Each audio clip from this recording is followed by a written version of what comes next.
To our top story tonight, in a post on his Truth Social account, US President Donald Trump has warned that Hamas has long been a ruthless, violent threat and blamed it for the October 7th massacre, saying over 25,000 Hamas soldiers, as per his description, have already been killed.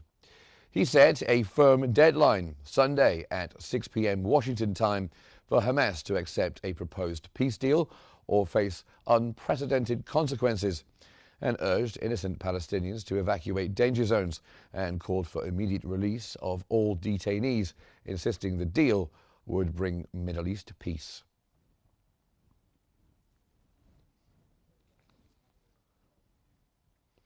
In a phone call requested by Washington, Turkish President Tayyip Erdogan told US President Donald Trump and said that Turkey welcomed efforts to secure regional peace, but stressed that Israel must halt its attacks for any progress. According to the Turkish presidency, Erdogan assured Trump that Ankara would continue backing peace initiatives and contribute to his vision for global stability. They also discussed bilateral relations, with Erdogan emphasizing the importance of advancing cooperation, particularly in the defense industry.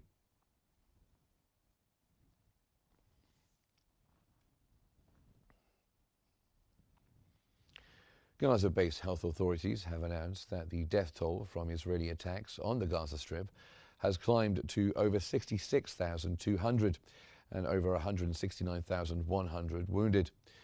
The Gaza Ministry of Health has reported that hospitals in the Gaza Strip have received 63 dead and 227 others injured in the past 24 hours. They also reported that 15 were dead and 80 wounded as a result of the Israeli bombing of aid centers.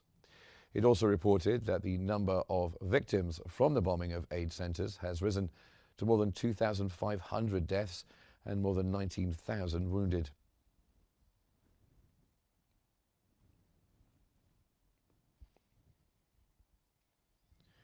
Former European Commission President Jose Manuel Barroso says recognition of a Palestinian state remains one of the most divisive foreign policy issues within the EU.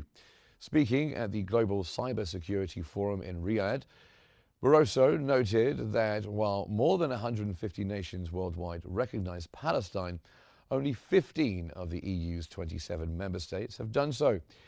He said the issue is rooted in historical divisions, as recognition of third states remains a sovereign decision for each country.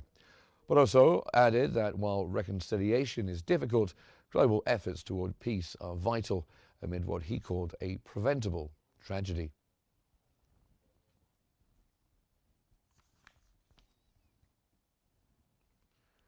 Of global issues, the European Union countries, they are aligned, very much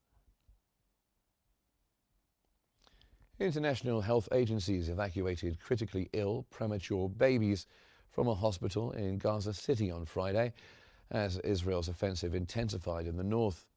The World Health Organization, the Red Cross and Humanity Auxilium transferred the infants from El Helu Hospital to Nasser Hospital in the south due to severe oxygen shortages caused by the siege.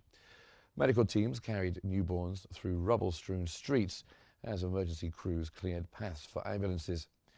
UNICEF warned that mothers and infants face catastrophic conditions as hospitals are overwhelmed and supplies dwindle.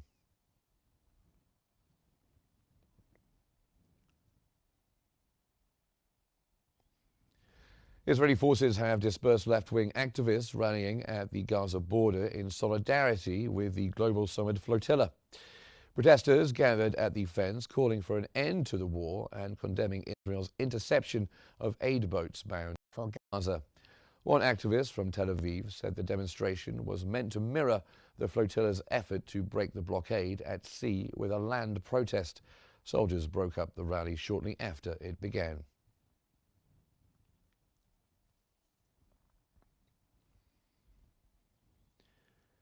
UNICEF says claims that southern Gaza is a safe zone are farcical, warning there is nowhere safe for civilians amid Israel's renewed offensive. Spokesperson James Elder, speaking from Gaza during a UN press briefing, said there is no secure refuge for Palestinians ordered to leave Gaza City as Israel intensifies its military campaign in the area. His remarks come as Israeli forces push deeper into the north, urging more than 1 million people to move south despite continued strikes across the enclave.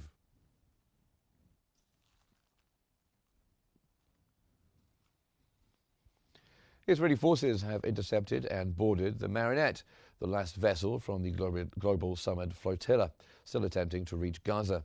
The Marinette was believed to be the final ship sailing toward Gaza when crew members reported spotting warships before Israeli soldiers boarded on Friday.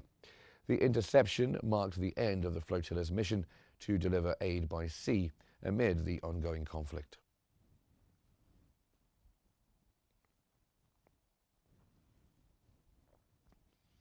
Pro-Palestinian protesters blocked a key border crossing between Mexico and the United States over Israel's detention of the Gaza aid flotilla.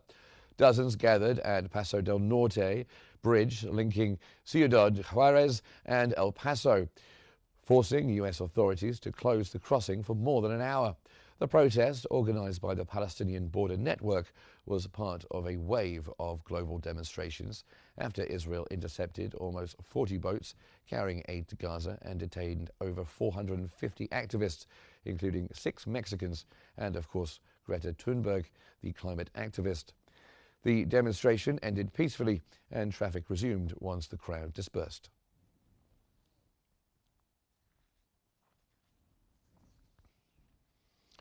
Meanwhile, police in London kettled pro-Palestinian protesters near Downing Street during a rally against Israel's interception of the Gaza aid flotilla. Images from the demonstration show officers forming a line near the Prime Minister's residence, containing angry protesters as they condemned Israel's seizure of the flotilla carrying aid to besieged Palestinians. The protest was part of a wave of global demonstrations following the detention of more than 450 activists at sea.